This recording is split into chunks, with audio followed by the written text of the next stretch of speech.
Primer ministro, ¿le gustaría aprender español? Un cuento de María Luisa Luque González. Narración Andrés Luque. Primera parte. Todos los viajes tienen destinos secretos sobre los que el viajero nada sabe. Cuando desperté aquella mañana, me di cuenta de que mi historia en Madrid había terminado. No sabía exactamente la razón, pero sentía que en esta metrópoli ya no había lugar para mí. Tenía una sensación muy incómoda y por las noches no dejaba de pensar en mi situación.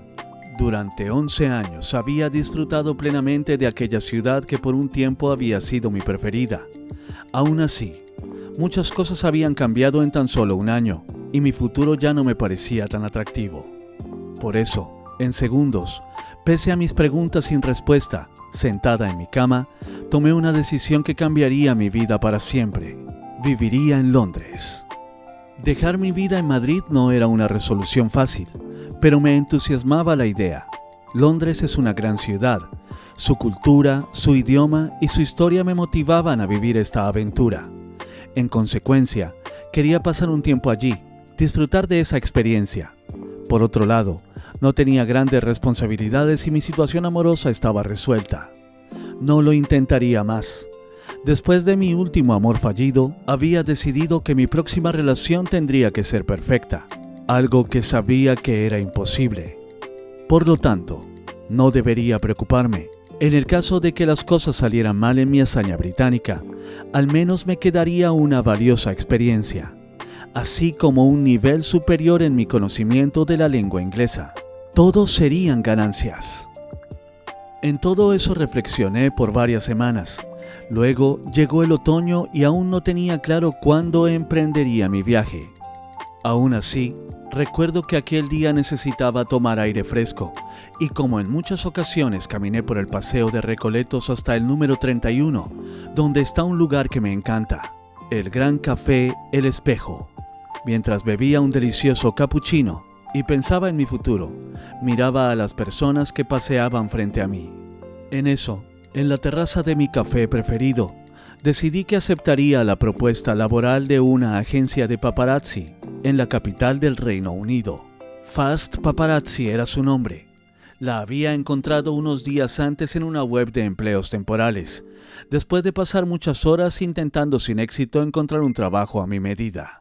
Sin tener en cuenta los comentarios negativos sobre las terribles experiencias de muchos periodistas hispanos y de la mayoría de sus clientes, deliberadamente pasé por alto que esa agencia solo tenía una estrella en la puntuación de las opiniones en los lugares locales.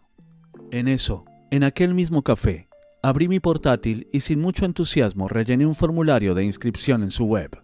Pocos minutos después, una secretaria me contactó. Su nombre era Jolie. Recuerdo a aquella copista simpática quien quería practicar conmigo su limitado español. Para mí no fue un problema, todo lo contrario. Me pareció una buena opción. En aquel tiempo, yo no sabía más de 100 palabras en inglés. Ese día nuestra charla transcurrió entre risas y bromas y lo mejor fue que la secretaria estaba muy agradecida por mi valiosa aportación a su aprendizaje de la lengua española. Me comentó que estaba feliz porque la había ayudado a resolver una duda. Le preocupaba que cuando hablaba con sus compañeros españoles, vacilaba porque no sabía si su comida favorita se pronunciaba paella, no paella, como solía decir. Por todo eso, supuse que tendría una aliada en mi nuevo trabajo. Los días pasaron y todo parecía ir bien. Jolie y yo nos comunicábamos frecuentemente. Por eso no desistí de mi idea de viajar a Londres. Lo que más me sorprendía era que los paparazzi fueran más amables cada día. Me asombré también cuando mencionaron que su trabajo era idóneo para mí. La última vez que hablamos, me encontraba aún en Madrid. Aquel día Jolie me pidió que al llegar a Londres, asistiera lo antes posible para poder firmar el contrato que dejaría en el escritorio de su jefe. También me comentó que iría a Mallorca. Su viaje sería largo y era posible que no estuviera en Londres a mi llegada. Cuando lo mencionó, me advirtió que sería un viaje muy peligroso. Dijo que se sentía nerviosa. No entendí su comentario e imaginé que se trataba de una broma. Cuando me reí, su voz cambió. Maria, goodbye, see you soon, y colgó. Por su actitud, desconfié por primera vez. Luego, muchas cosas pasaron por mi cabeza. Dudé de si debería irme de Madrid a un lugar con tanto riesgo. Quise convencerme a mí misma de continuar con mi vida tal y como había sido hasta aquel día. Para aclarar mis ideas, escribí en una agenda cada cosa importante que había hecho en Madrid. Cuando leí mis apuntes, llegué a la conclusión de que mi vida en España había sido buena, mi profesión algo exitosa y mi vida amorosa muy intensa. En cuanto a mi apartamento, sus vistas eran maravillosas y todos los que me visitaban decían que era muy bonito, les gustaba y a mí me encantaba. Por eso, pensé en mi barrio y en mis vecinos, en todo lo que había disfrutado en esa bella ciudad. Recordé todos los deliciosos restaurantes que había visitado, los teatros y sus excelentes obras. Tenía tantos y tan bonitos recuerdos, gratos momentos en los cines como el Capitol, donde vi muchas películas, algunas veces sola y muchas veces con buenos amigos. También los increíbles museos y las largas horas que pasé analizando las Meninas de Diego Velázquez, intentando descubrir cada detalle de esta pieza maestra. Todavía conservo la libreta en donde incluí mis impresiones. También pensé en mis largas y constantes caminatas por el centro, siempre sin importar el frío o el calor. Madrid era mi ciudad y la quería. Había vivido allí durante 11 años y estaba acostumbrada a todo lo bueno que me ofrecía y las malas experiencias, que eran pocas, en aquel momento, no me parecieron tan malas. Después de algún tiempo, regresé al café que tanto me gustaba. De nuevo allí medité sobre mi trabajo e hice algunos apuntes más. Creo que pasé muchas horas en ello. Reflexionar y tomar la mejor decisión era mi propósito. No quería dejar de lado ningún detalle. Recuerdo que ese día tomé muchos cafés y pedí una copa de vino tinto. También ordené un sándwich de pollo, a pesar de que mi presupuesto era limitado debido a mi próximo viaje.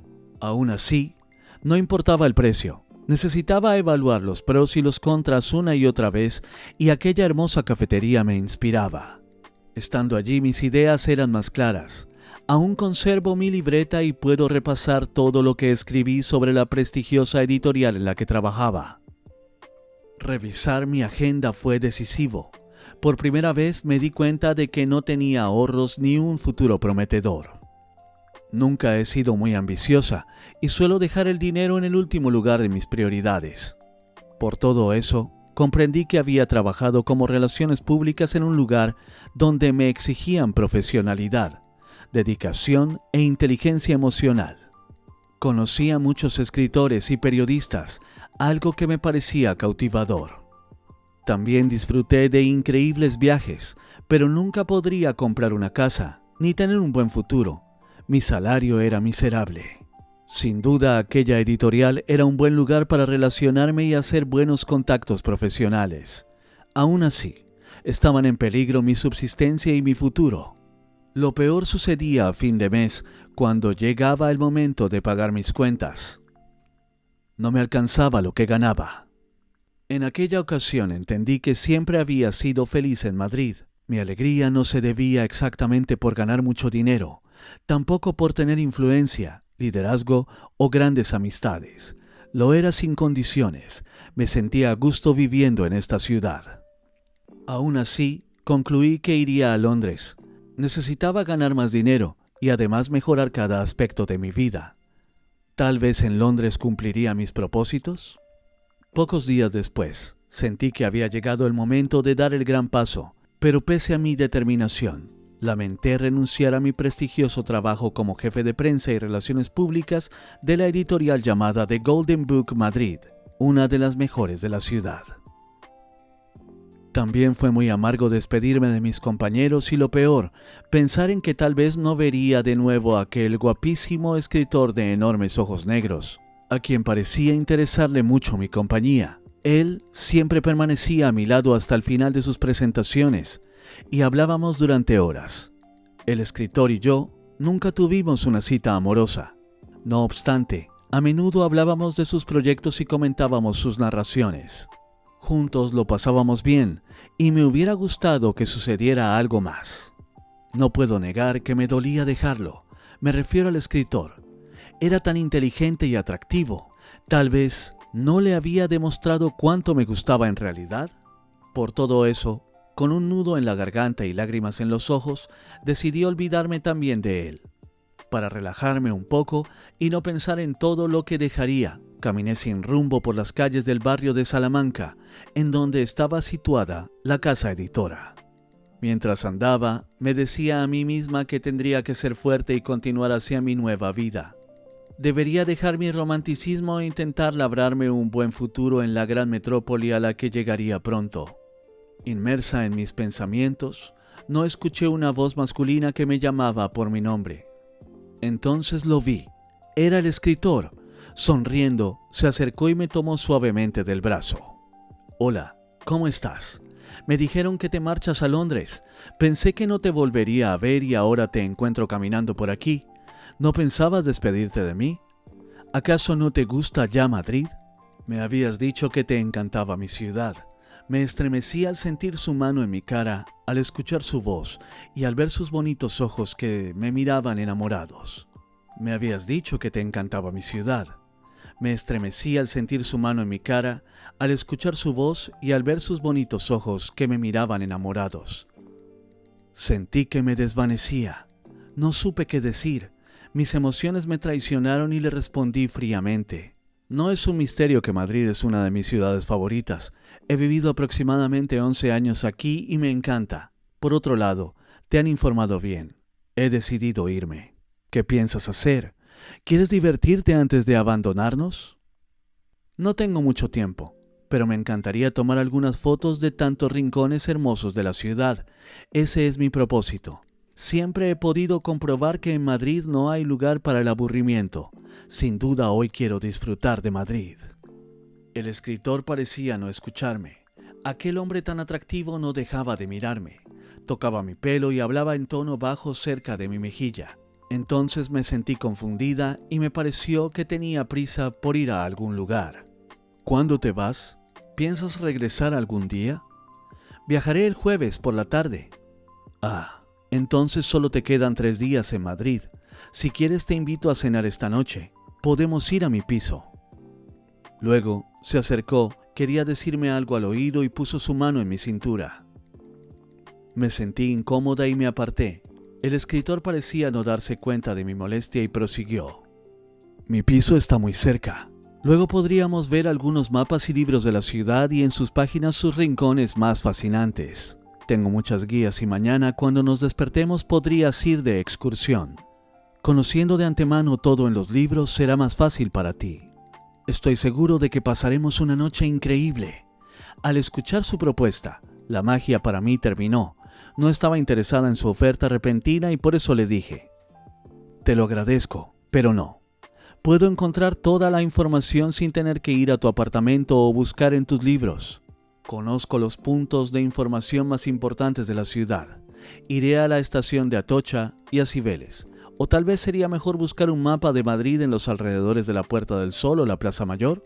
Creo que los mapas que tienes en tu casa deben estar desactualizados. ¿Para qué voy a consultar un libro sobre los rincones fascinantes de Madrid si puedo descubrirlos? Me doy cuenta de que sabes en dónde puedes encontrar un mapa actualizado de Madrid. Supongo que también conocerás la historia de cada rincón, restaurante o monumento de la ciudad que te ha seducido por tantos años. De todas formas, estoy seguro de que no podrás resistirte a uno de mis platos. No solo soy un gran escritor, también soy un magnífico chef. Vamos, sabes muy bien que entre tú y yo hay magia. El escritor puso su mano en mi cintura y me retiré. Lo siento, pero no estoy interesada en tu propuesta. Me quedan solo 3 días en Madrid y deseo que sean muy intensos. Madrid es una ciudad enorme y hay muchos lugares y restaurantes fabulosos para visitar. Para explorar tengo un gran número de museos, teatros y cines, por lo que la distracción la tengo asegurada. Es una lástima que, habiendo tenido tanto tiempo para compartir y disfrutar de cenas y lugares increíbles, solo hasta hoy quieras cenar conmigo. Perdona, pero pasar la noche en un piso no es la idea que tengo. Quiero mucho más. El escritor me miró con nostalgia, crucé la calle y me sentí liberada de aquella fantasía. Pensé que aquel encuentro había sido bueno. Creo que, de no ser por la desfachatez de aquel hombre, lo hubiera recordado por mucho tiempo. Lo bueno que tiene Madrid es que está rodeado de auténticas maravillas. Lo primero que hice al día siguiente fue visitar la sierra. Como a las 9 de la mañana, pedí un taxi. Su conductor era muy amable. Durante el recorrido hicimos algunas paradas en las que caminé y tomé muchas fotos de un pequeño pueblo llamado Manzanares el Real. Luego, pasamos por la estación de esquí de Navacerrada. Lamenté no haberlo hecho antes. Hubiera podido disfrutar de tantos lugares mágicos, por ejemplo, de las impresionantes rutas de senderos que hay distribuidas por toda la zona. Como solo me quedaban 2 días en Madrid, también quise despedirme de algunas personas. Pensé en muchos conocidos muy agradables, pero finalmente solo llamé a 2 buenas amigas, las más divertidas y cercanas. Por nuestras múltiples ocupaciones, desde hacía varios meses habíamos hablado sobre quedar y no encontrábamos un momento adecuado para las 3. En esta ocasión, el motivo era mi despedida. Aquel día nos reunimos para ir de marcha por Madrid, como lo habíamos hecho tantas veces en el pasado. Mi amiga Lola, una mujer alegre, inteligente y divertida, sugirió ir de tapas al barrio de La Latina. Fue difícil elegir en dónde cenaríamos. La zona está llena de pequeñas cervecerías, restaurantes y cafeterías. Todos parecían ofrecer comida apetecible y cada una de nosotras tiene sus propios gustos. Carmen es la mayor de las 3. También es muy guapa y alegre, además de lista e intuitiva. Siempre asistía sola a todas sus citas. Su esposo decía que prefería quedarse en casa. Recuerdo muy bien todo lo que hicimos. Aquella noche Carmen pidió callos y boquerones en vinagre. Lola dijo que estaba a dieta, pero ordenó tapas de jamón serrano y queso y yo disfruté de unas deliciosas croquetas y también de un poco de queso manchego y, por supuesto, el mejor vino de la casa. Todo nos pareció delicioso y nos reímos como en los viejos tiempos. Fue muy agradable compartir con tan buenas y divertidas amigas. Lamentablemente, debido a la falta de tiempo y la distancia, nos hemos distanciado. Me parece que ha sido por mi culpa. He tenido tantas hazañas desde entonces. Desafortunadamente, no he podido cultivar a la mayoría de mis amistades. Mi último día en Madrid fue inolvidable. Lo pasé con un buen amigo. Pierre nació en París y es un empresario muy sofisticado y generoso. Habíamos sido amigos por mucho tiempo y realmente no entendía en aquel tiempo por qué estaba soltero. Es un hombre amable, guapo e inteligente y además divertido. Se podría pensar que es un gran partido. Sin embargo, Pierre no se había casado y no tenía novia. Nos habíamos conocido en una cita a ciegas. Fue un contacto de internet, en una de esas páginas tan populares de aquel tiempo. El amor entre nosotros no surgió, pero nos hicimos muy buenos amigos y nos veíamos casi todos los fines de semana.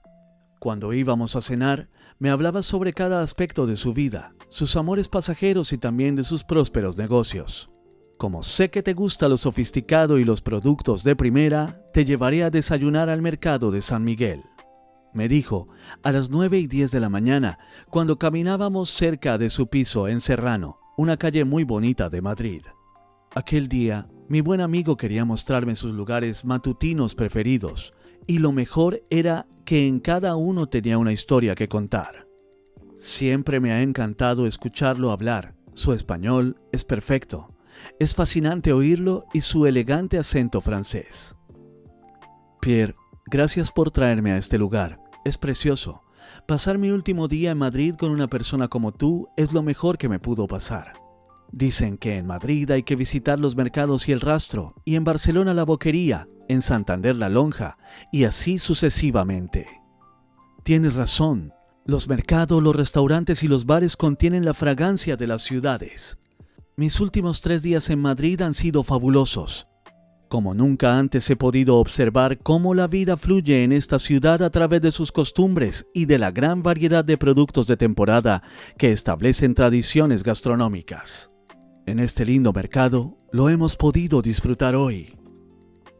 La vida de una ciudad es un presente continuo y en la capital de España se puede gozar todo el tiempo. Está llena de lugares increíbles, solo hay que saber observar. Estoy disfrutando mucho también. Eres una gran amiga. Te quiero y deseo que hoy sea un día inolvidable. Tal vez regresarás pronto a Madrid o irás a París cuando regrese a Francia. Cuando te mudes a Francia, tal vez me iré a vivir contigo. Por ahora, disfrutemos de nuestra soltería. Pierre me abrazó con fuerza y cambió de tema. ¿Sabías que el mercado de San Miguel ha sido declarado bien de interés cultural? Es el único mercado de hierro de la capital. Por supuesto, por eso me trajiste aquí. Siempre asistimos a los mejores lugares de la ciudad. Siempre nos decíamos cosas bonitas porque nos queríamos, pero sabíamos que no éramos el uno para el otro. Aquel día, disfrutamos además de un almuerzo y una cena realmente memorables.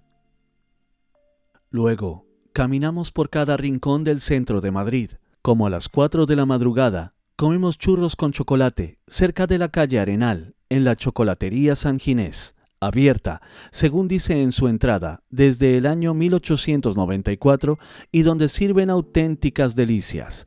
Esta fue nuestra última parada.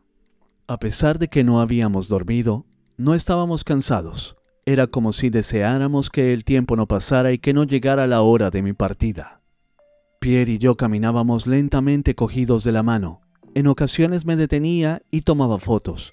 La mayoría incluyen antiguos palacios y monumentos que se construyeron durante los reinados de Carlos I y Felipe II.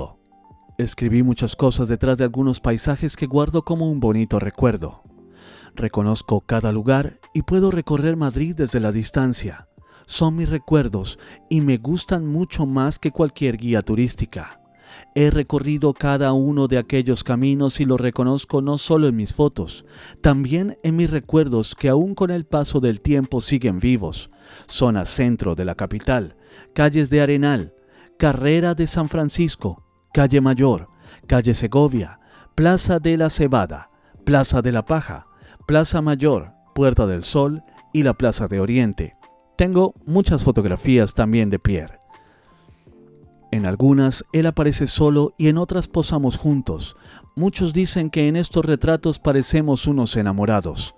Creo que no. Aún así, recién llegada a Londres, hubo momentos que cuando me sentía triste mirar aquellos retratos me animaba. Recuerdo aquel día, vimos salir el sol en la Puerta del Sol. Todo el tiempo tomé fotos, mientras que Pierre pacientemente me acompañaba.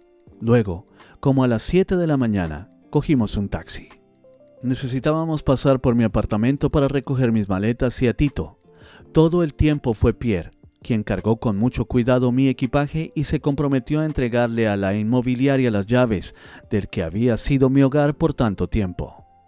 Hasta el último momento, mi amigo francés me acompañó. Cuando subí al avión, hablamos por teléfono hasta que despegamos. Al despedirnos, nos prometimos que solo nos llamaríamos en el caso de una emergencia o de que alguno tuviera una noticia muy importante que compartir. Recuerdo cada detalle de mi llegada a Londres. El hecho de no hablar correctamente inglés no fue lo más difícil, ni tampoco el frío que por poco me mata. Mudarme con todas mis cosas y llevar conmigo a mi querido gato fue lo más complejo. Tito, mi gato, era pequeño, tenía menos de un año. Creo que su juventud y mi deseo de triunfar nos ayudaron a salvar nuestras vidas. Desde el primer día me di cuenta de que tendría que enfrentarme a grandes retos. Cuando entré en el diminuto y helado apartamento en el que viviríamos, me sentí perdida. Lo había alquilado desde Madrid y las fotos que me habían enviado no se parecían en nada a la triste realidad. Era un apartamento muy caro. Aún así, no había espacio y no pude organizar mis cosas. Pensé en donarlas, pero luego reflexioné en que eran mis recuerdos y no estaba dispuesta a renunciar a ninguno. Necesitaba sentirme y adaptarme a mi nueva vida y todo lo que tenía me hacía falta. Recuerdo que, como me estaba congelando, quise encender la calefacción. Fue entonces cuando me percaté de que los radiadores no calentaban. Por todo eso, experimenté una gran tristeza y pensé que aquel lugar era demasiado frío para sobrevivir. Nunca había sentido una sensación tan desagradable. Por otro lado, que Tito lo pasara mal también me atormentaba. Lo peor era que mi gato tenía un bonito abrigo, pero temblaba por el intenso frío y ni debajo de sus cobijas parecía estar bien. Mientras observaba aquel lugar, pensaba en que nadie me alquilaría una vivienda adecuada sin tener un trabajo y no estaba segura de cuánto tiempo tardaría en encontrarlo. Aún así, creo que aquel apartamento hubiese sido mucho peor, de no ser porque el salón tenía una bonita vista a un jardín con 2 preciosos árboles. Sin duda, mis primeras experiencias en Londres fueron penosas. No exagero al comentar que temí que mi situación podría acabar con mi vida y con la del pobre animal. Sin embargo, no estaba dispuesta a permitir que algo así pasara. Lucharía por salir adelante y no me daría por vencida. Por eso, lo primero que hice aquel día fue buscar en mi barrio comida para gatos con estómago delicado. Reflexioné en que debería comprar algo también para mí. Necesitaba ropa de invierno. La que usaba en Madrid no era suficiente para soportar el frío de Londres. Por otro lado, Tito necesitaba un chaleco más abrigado, pero no me quedaba dinero para comprarle uno. Lo había gastado todo en mi traslado y en el año de renta que había pagado por adelantado. Usar todos mis ahorros fue la única forma de alquilar una vivienda. En esta ocasión no tuve elección y me libró de cumplir con los requisitos convencionales de los alquileres en el Reino Unido. Haber pagado por adelantado un año por ese apartamento me daba cierta tranquilidad, pero sabía que el tiempo pasaría muy rápido. Por eso, tan pronto como pude, llamé a los paparazzi para informarles que estaba dispuesta a firmar su contrato. Ese mismo día, mientras esperaba una respuesta, decidí caminar por Oxford Circus, la calle más concurrida del centro de Londres y también una de las más emblemáticas. Sus tiendas me parecieron maravillosas. Todas tenían objetos que deseaba comprar y si hubiese tenido dinero, lo hubiera invertido todo. Entonces me sucedió algo muy raro. En medio de mi frustración y mi tristeza, en aquel lugar que se encuentra permanentemente abarrotado de gente y cuenta con más de 300 tiendas en total, justamente en Oxford Circus, en la intersección con la famosa y comercial Regent Street, y en donde se encuentra el único cruce en diagonal del centro de Londres, divisé una enorme bolsa con ropa y perfumes, que parecía abandonada en mitad de la calle. Por consiguiente, me detuve y pensé en cogerla. Por supuesto, solo en el caso de que algunos millonarios despistados la hubieran perdido. Aún así, cada vez que intentaba acercarme a tan preciado botín, sentía temor. No dañaría mi reputación por una bolsa llena de objetos de lujo. Como nadie regresó ni se acercó, imaginé que podría ser un regalo de la vida por ser el día de mi cumpleaños. Pero como no quería cometer un error, decidí esperar un poco más hasta estar segura de que en realidad se trataba de objetos olvidados. Pasé unas 3 horas mirando y nada sucedió. Tras comprobar que la bolsa estaba realmente abandonada, decidí olvidarme de todos los viandantes y recogerla. Justo en aquel momento, el dueño de la agencia de paparazzi me llamaba insistentemente. ¿Por qué me llamará este hombre justo en este momento?, pensé, mientras que caminaba deprisa con aquel enorme paquete repleto de regalos en una mano y con la otra intentaba responder la llamada que tanto había esperado. «Dígame», y mi voz sonó fatigada. Entonces mi futuro jefe fue muy breve. «Venga a las 5:30 de la tarde, por favor», me dijo en un español muy claro. «Allí estaré».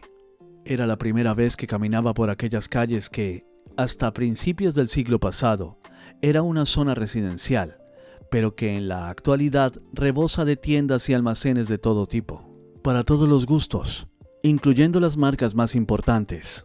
Mientras buscaba la dirección, me encantó ver las librerías con el sofisticado estilo de Londres. También quedé fascinada con los almacenes Selfridge, los más antiguos del país. A pesar de todos mis problemas, conocer todos estos lugares me encantó. Incluso, imaginé que algún día viviría en una bonita zona de Londres. En eso regresé a mi realidad. Me detuve unos minutos y me sentí nerviosa, pero aún así decidí asistir a mi cita, aunque no confiaba en aquel hombre. Por otro lado, me preocupaba lo que pensarían los paparazzi al verme llegar con una bolsa de lujosos objetos recién comprados. Como la agencia no estaba muy lejos y el reloj de mi móvil me indicaba que eran las 5:05 de la tarde, usé el GPS de mi teléfono móvil. Pasé mucho tiempo buscando la dirección y ya eran las 5:30 cuando me di cuenta de que la calle y el número no correspondían a la oficina que buscaba. En su lugar, 40 minutos después encontré un local de venta de muebles usados en la parte trasera de una tienda de lujo. Office Chairs and Furniture in London. Llamé a la puerta, pero nadie respondió. Recuerdo que insistí muchas veces. Entonces decidí irme porque pensé que no había nadie. Luego encontré un timbre. En eso, un hombre muy alto abrió una reja y sin hacerme preguntas me condujo hasta una oficina en donde trabajaban unas 10 personas. Me fijé en que estaban concentrados en sus diversas tareas. Hacían llamadas, imprimían documentos y revisaban cientos de fotografías que guardaban en unas cajas de cartón muy grandes. Ninguno decía nada. Era como si no existiera. Como no sabía qué hacer, tomé asiento. Pasé muchas horas en ese lugar. No tenía a dónde ir y tenía miedo de no poder encontrar otro trabajo. Mi mayor temor era no poder alimentar a Tito. Recuerdo que por minutos dejaba de pensar en mi drama y me distraía con cualquier cosa. Por ejemplo, noté que a mi derecha había una cocina y en una mesa chocolates, dulces, pasteles y bolsas de patatas fritas. También que tenían café, té caliente y refrescos azucarados. Lo peor era que yo tenía hambre y en mi casa, que más parecía un congelador, no había nada para comer. Aún así, no me atrevería a coger ningún dulce o cualquier paquete de esa comida basura.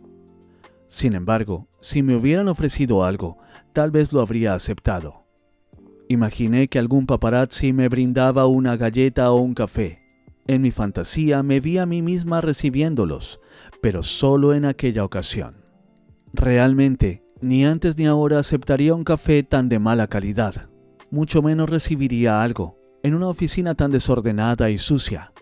Comida como esa en los supermercados británicos en su etiqueta marca el color rojo como advertencia sobre su consumo.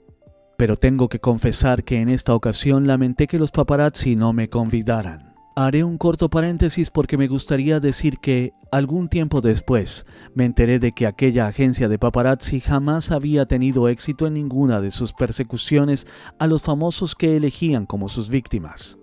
También supe tanto después que muchos periodistas ingenuos y sin dinero que llegaban a Londres desde España o América Latina habían sido engañados y no recibieron retribución alguna por sus servicios.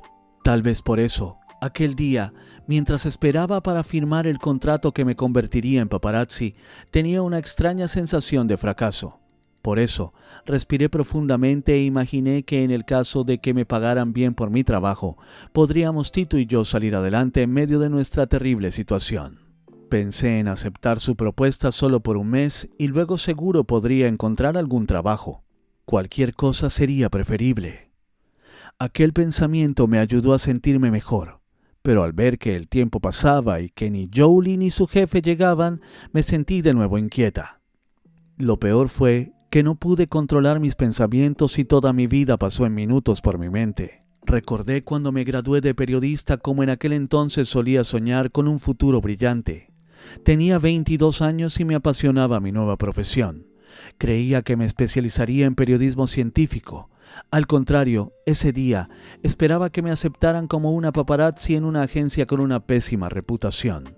Esto me pareció lamentable. Así fue que, después de casi 2 horas esperando y de todos mis pensamientos, me quedé dormida. No sé cuánto tiempo, tal vez sería 1 hora o solo unos minutos. ¿Paparazzi? No, dije y me desperté mientras que mi corazón latía muy fuerte. Entonces, por primera vez, los paparazzi me miraron sorprendidos y creo que un poco asustados. Mi grito fue repentino, por eso me sentí avergonzada y decidí no esperar más y salir lo antes posible de ese local.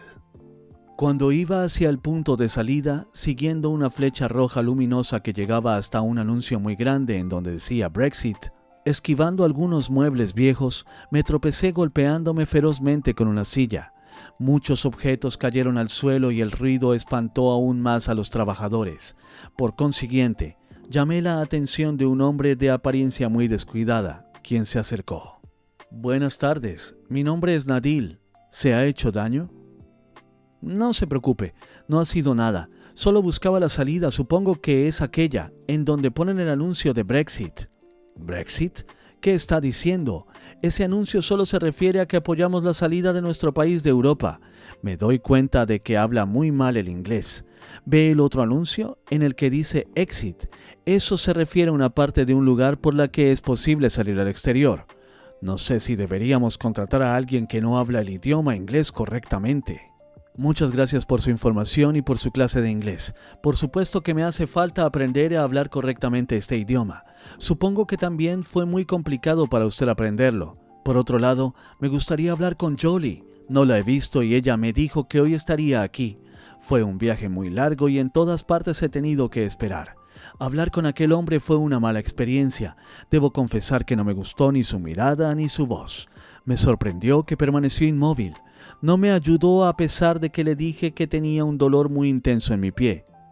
Por otro lado, me sentía mal. No había dormido en días y tenía mucha ropa abrigada, una encima de otra. En otras palabras, no era la de siempre y lo peor, solo me quedaban unas pocas libras esterlinas y no había podido tomar café. Como Nadil continuaba mirándome de forma rara, sentí miedo y por disimular le dije: «Disculpe, sin una taza de café nunca he podido funcionar bien», a lo que el hombre respondió con una extraña sonrisa: «¿Le apetece una taza de café?» «No, gracias. Tengo que irme ahora mismo. Tito me espera para que le sirva la cena». Veo que Tito es muy generoso. La bolsa de regalos que lleva debe haberle costado una fortuna. Me parece que alguien que compra cosas tan caras no debería buscar trabajo de paparazzi. Enojada por su intromisión, pensé en que no debería haber ido a ese lugar con las cosas lujosas que me había encontrado. «Debo irme. Tito me espera para cenar». «Señorita, Tito debe estar muy sorprendido de que usted use tanta ropa, una encima de otra. Nunca había visto a una persona vestida así. En Londres hace frío, pero no es para tanto. Debería comprarse un abrigo adecuado», me dijo en tono de burla. «Ah, otra cosa. Jolie no trabajará más con nosotros». Creí que ella estaría aquí. Lástima, me parece que nos hubiésemos llevado muy bien. La señorita Jolie nunca regresará, pero no debería preocuparse. Estoy aquí para reemplazarla. Espero que también le parezca que usted y yo nos podremos llevar muy bien. Luego se hizo un silencio muy incómodo. Quise salir, pero aquel hombre se interpuso en mi camino. «En fin, la esperamos mañana a las 7 de la mañana.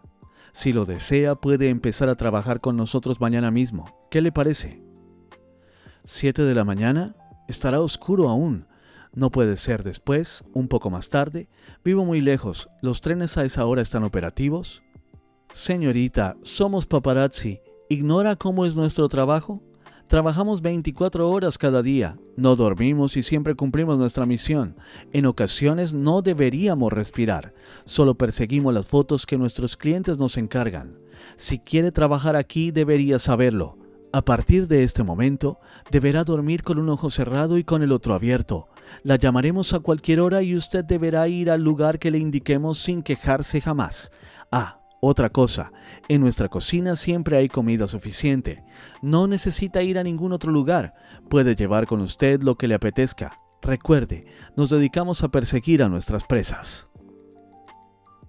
Después de escuchar lo que Nadil había dicho, decidí salir de aquel lugar lo antes posible, pero él insistió. «¿Quiere que le sirva un café?»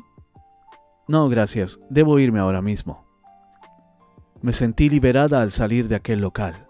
Tuve la sospecha de que pretendían tenderme una trampa. Mi desconfianza solo la pude comprobar después de algunos años. Phil, un chico que trabajaba allí y que ahora es un buen amigo, me comentó que unos días antes de mi llegada habían sucedido cosas muy raras. Al parecer, una falsa agencia de relaciones públicas alemana había contratado los servicios de aquella agencia. Mi supuesto jefe y Nadil habían planeado contratar a algún despistado para espiar al primer ministro del Reino Unido. Desde entonces, aquellos hombres decidieron buscar a una persona ingenua que necesitara desesperadamente trabajar. Diseñarían un plan de espionaje y lo venderían a un tercer país. De este modo, interferirían en asuntos de Estado creando campañas de desinformación. También me comentó Phil que Londres por varios años había estado en la mira de esa agencia alemana, pero no habían podido encontrar una evidencia concreta ni habían logrado hacer una interferencia electoral significativa. La razón era que no habían encontrado a la persona adecuada. El jefe y Jolie desde el primer momento habían tenido la seguridad de que yo era la persona perfecta. Pensaron que era ingenua y además inteligente y que los políticos no me verían como una amenaza. Luego se lo dijeron a Nadil y él estuvo de acuerdo. Más adelante desistieron debido a que en Mallorca detuvieron a Jolie. Luego, cuando supieron que su detención había sido por otro delito que no involucraba a la agencia de paparazzi, pensaron de nuevo en mí. Dijeron que yo era ingenua, pero inteligente. Además parecía necesitar el trabajo. Lo más sorprendente es que de no ser por Phil, nunca hubiera podido saber que fui parte de un intento de influir en el resultado del referéndum de 2016 sobre el Brexit. A pesar de mis sospechas, asistí a la cita en la agencia y el jefe, quien finalmente había llegado, me llamó. Señorita, disculpe que la haya hecho esperar. ¿Puede venir, por favor? Debe estar cerca de aquí. Nadil me dijo que salió hace menos de 15 minutos. Está bien, espéreme por favor, le respondí. Cuando llegué, Nadil me condujo a una oficina en los bajos de la bodega. Por fin nos encontramos con el jefe, quien discutía con un hombre bastante alto. Cuando me vieron, me invitaron amablemente a entrar y tomé asiento. Todos se dirigían a mí cuando hablaban, pero poco de lo que decían lo podía entender. No pude identificar el acento, pero me di cuenta de que solo Jolie era londinense. Después de meditar en lo que sucedió aquel día, llegué a la conclusión de que los paparazzi hablaban sobre el primer ministro de Inglaterra, quien era un hombre muy popular y tenía además una curiosa afición. Al parecer, al brillante político le encantaba el baile. En realidad, adoraba en sus ratos libres practicar bailes latinoamericanos. En cierta ocasión, los paparazzi se habían enterado de que él mismo asistía regularmente a clases de danza contemporánea. Era una zona de colombianos en Londres. Allí muchos comentaban a modo de leyenda que el jefe de Estado se había enamorado de una chica colombiana en su juventud. Habían estudiado juntos ciencias políticas en una prestigiosa universidad de Londres, y desde ese momento había surgido su pasión por el baile. En cuanto al dueño de la agencia de paparazzi, tenía una obsesión con el primer ministro y no descansaría hasta conseguir la exclusiva del mandatario practicando su afición. Recuerdo que aquel día me asusté al escuchar lo que me decían. Lo peor era que no podía entender su peculiar inglés. Aún así, enseguida noté que sus palabras no eran sinceras y pensé que me harían trabajar y luego no me pagarían. Lo que no podía imaginar era que su intención era convertirme en una espía y que fuera una paparazzi. Había sido solo una disculpa para involucrarme en sus delitos. Por fin, también me enteré de que mi supuesto jefe había hecho una apuesta sin sentido con su principal competencia, otra agencia de paparazzi muy eficaz que solía publicar numerosas primicias de personajes famosos. Al parecer, aquellos hombres apostaron 50,000 libras. Quien perdiera debería pagarlas el primer día del siguiente verano. La quiniela la pactaron en un lugar sucio y peligroso donde perdían a diario sus clientes grandes sumas de dinero. Me enteré por casualidad del nombre: Casa de Apuestas El Magnate Will.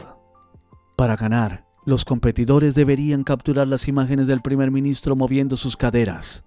Para lograrlo, mi jefe y sus cómplices habían pensado en mí y habían trazado un plan. Sería yo quien debería ganarme la confianza del político y luego conseguir las fotos. Después, en algún momento, bajo intimidación, me obligarían a espiar al ministro y a sus colaboradores y a entregar información confidencial. De este modo, matarían 2 pájaros de un tiro. Soñaban con titulares sensacionalistas: tango, salsa, bachata, reggaetón, merengue. Era lo que el ministro practicaba en secreto cada semana y por eso imaginaban que se harían millonarios al publicar sus fotos y videos en las redes sociales. Me siento siendo parte de una historia llevada al cine. Incluso tengo presente cada palabra de la charla en la oficina del jefe.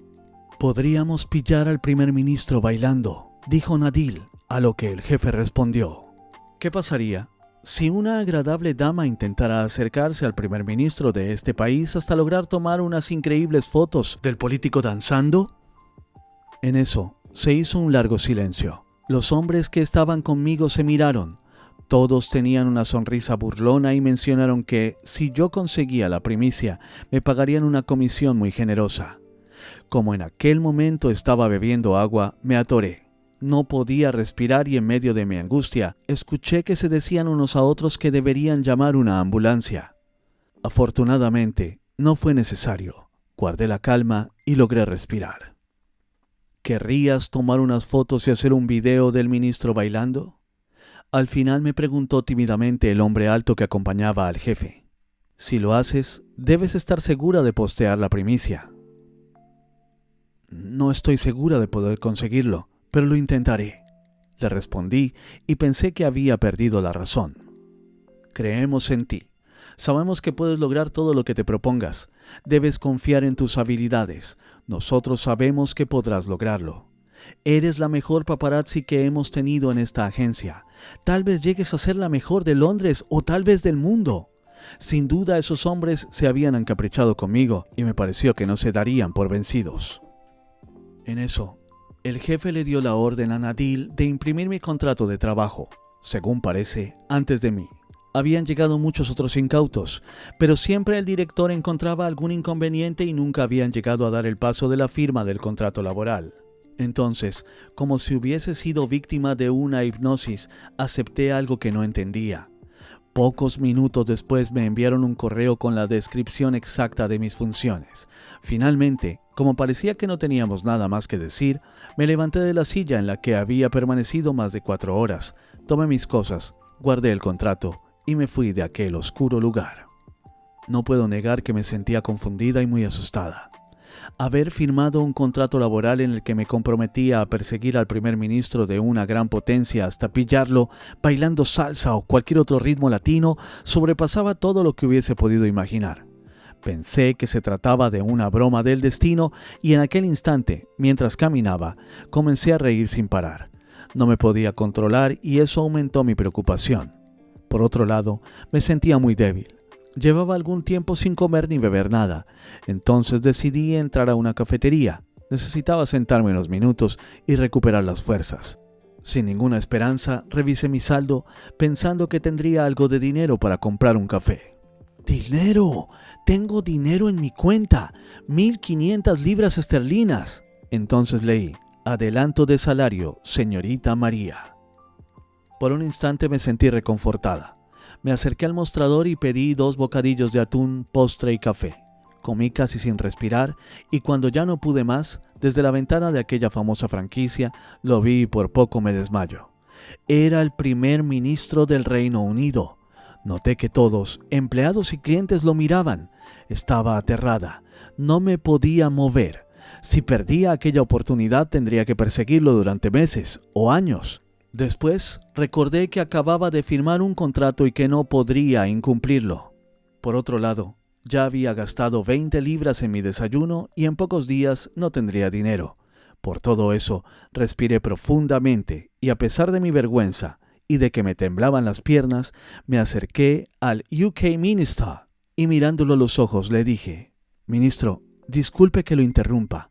Sé que querrá tomar tranquilamente su café. Pero antes me gustaría hacerle una pregunta. ¿Le gustaría aprender español? Soy profesora». ¿Profesora de español? ¿Cómo pudo pasarse algo así por mi mente? Pensé y me asombré de mí misma por mi gran imaginación. «Lo siento, pero no puedo. Estoy muy ocupado», dijo amablemente el primer ministro y se retiró. Entonces corrí tras él. «Perdone si le causo molestia, pero debo insistir. Mi sueño siempre ha sido difundir la lengua de Cervantes y para mí sería un gran honor que el primer ministro de este gran país conociera uno de los idiomas más interesantes y bellos del mundo». Le dije sintiéndolo de corazón. «Eso me motiva», respondió sonriendo. «¿Puede darme su tarjeta con sus datos? Si en algún momento decido aprender su idioma, la llamaré. Es posible que no venga a este lugar en mucho tiempo, entonces no sabría en dónde encontrarla». Señor, ¿puedo escribirle mi número de teléfono en una servilleta? Justo hoy no puse tarjetas en mi bolso. ¿Cómo podría saber que lo iba a ver en esta franquicia? No se preocupe. No desconfío de una profesora tan agradable solo porque no tenga una tarjeta de presentación. Supongo que usted no estará buscando estudiantes en la calle. Mientras que el ministro me observaba, escribí mi nombre y mi número de teléfono en una servilleta manchada de mostaza. El político la puso en su bolsillo y se marchó con su café en la mano, como hacen cada día los londinenses. Pocos minutos después, regresé a la mesa y aún me sentía muy nerviosa. En realidad, estaba tan asustada que deseé que no atendiera mi petición. ¿Cómo le enseñaría español a alguien como él? Nunca había enseñado un idioma. No era una profesora, era una periodista. Lo peor, de la noche a la mañana me había convertido en una paparazzi. No debería inquietarme. Nunca me llamará, suspiré con alivio. Cuando se dé cuenta de que la servilleta está sucia, la tirará a la basura. El primer ministro del Reino Unido es un hombre muy ocupado. Estoy segura de que no querrá estudiar con alguien que se atreve a apuntar su teléfono en una servilleta manchada con mostaza. Me dije a mí misma susurrando y noté que ahora eran mis manos las que temblaban. Luego me acerqué al mostrador de la cafetería. Un café grande, negro y sin azúcar, por favor. Se ha manchado, dijo el chico que me atendió. ¿Me he manchado? ¿Dónde? Su nariz tiene mostaza. ¿Dónde? ¿Cómo? ¿Mi nariz? ¿Mostaza? Su nariz tiene mostaza. Al escuchar lo que el camarero me decía, me sentía avergonzada. Sin duda, el primer ministro había visto la mancha en mi nariz. Ahora estaba segura de que había perdido la oportunidad de volver a verlo. Pensé nuevamente en el contrato, en mi compromiso, en las fotos. Sabía que era muy peligroso, pero tendría que cumplir con lo acordado. Disculpa, ¿sabes cuándo volverá el primer ministro? No lo sé. Puede ser que nunca lo volvamos a ver por aquí o que regrese en un mes o quizás mañana. Cuando los políticos están en campaña, suelen venir los primeros días del mes. Estamos muy cerca de la sede de su partido, así que todo es posible. ¿Un mes? ¿Tanto tiempo? Es terrible. Por favor, si viene de nuevo, dígale que no olvide llamar a la profesora de español. Un líder tan importante no debería continuar sin aprender un segundo idioma. ¿Le darás mi mensaje? Lo siento, no podré hacerlo. Para entonces no estaré aquí. ¿Crees que tendré que venir cada día a este café? El chico me miró y se encogió de hombros. ¿Pensaría que estaba loca? Siendo honesta, yo lo hubiera pensado. En eso, nuestra conversación fue interrumpida por mi jefe, quien me llamaba con insistencia. Como había tenido tantas emociones en tan poco tiempo, me sentí extenuada. Por eso, dejé que mi contestador respondiera. Soy María. Deja tu mensaje después del tono. María, usted es una mujer astuta y es la persona adecuada para tomar las fotos que le hemos encargado. Hemos transferido a su cuenta el 20% de sus honorarios. Es mucho dinero. Recuerde que es un préstamo por un mes, sin intereses. No obstante, deberá cumplir con su misión o tendrá que darme el doble del dinero, tal como lo aceptó al firmar el contrato. Al escuchar aquel mensaje, me di cuenta de que había llegado muy lejos en mi aventura londinense. Desde entonces siento mucha angustia cuando recuerdo la frase cumplir una misión. Incluso he pensado en pagar alguna terapia para superarlo.